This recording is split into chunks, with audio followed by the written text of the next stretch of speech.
I'm thrilled this week. This is kind of a culmination for me of this part of the process with Nashville Symphony, because my Symphony No. 4, which is subtitled Chromelodeon, is having its local premiere. Nashville Symphony is one of the 3 co-commissioners of this piece. It was premiered at the New England Conservatory last year, and then in the summer was done at the Bellingham Music Festival.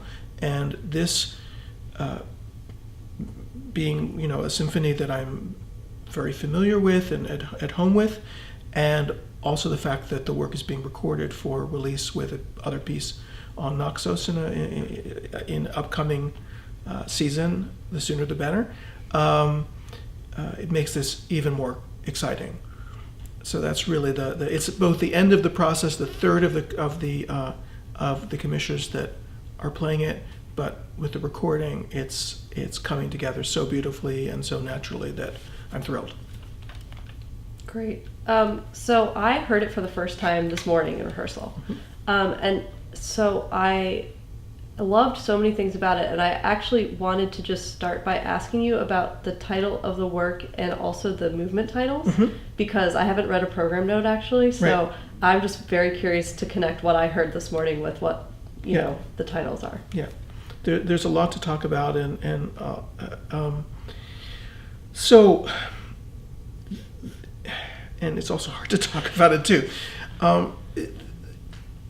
The subtitle Chromelodeon, it's that word has been floating around for me for a while, and it's kind of a made-up word, really.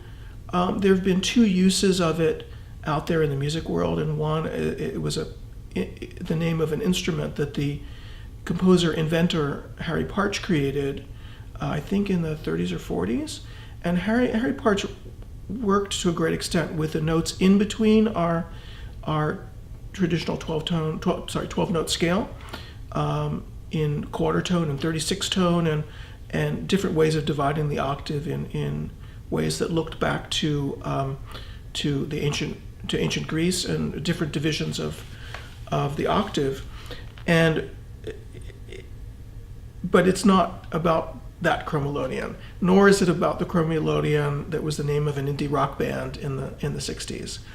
For me, I broke the word down. It's about chroma and melody, and chroma for me is both color and chromaticism. That is again the notes in between, but not.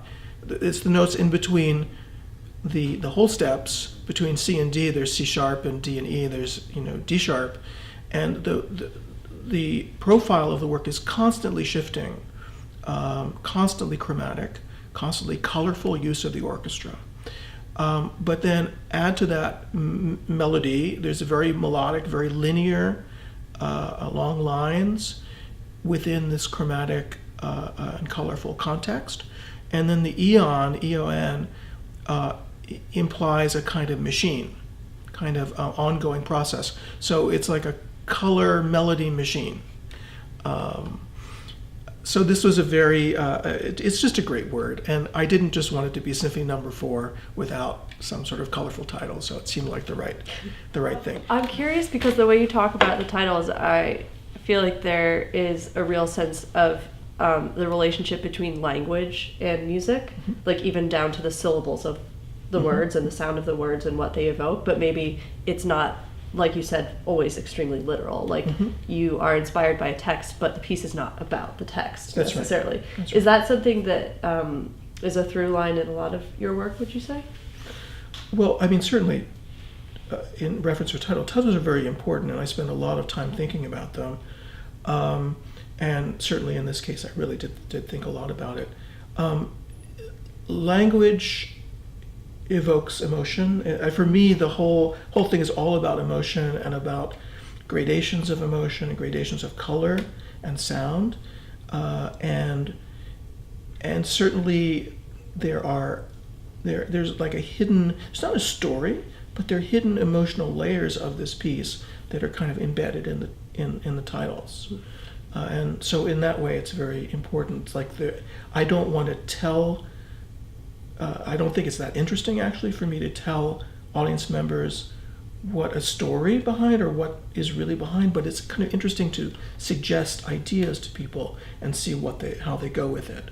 And language is, is the most concrete way of doing it, because music is so kind of vague and abstract. Right. So yeah, it has had a very strong influence. Great. Yeah. Thank you.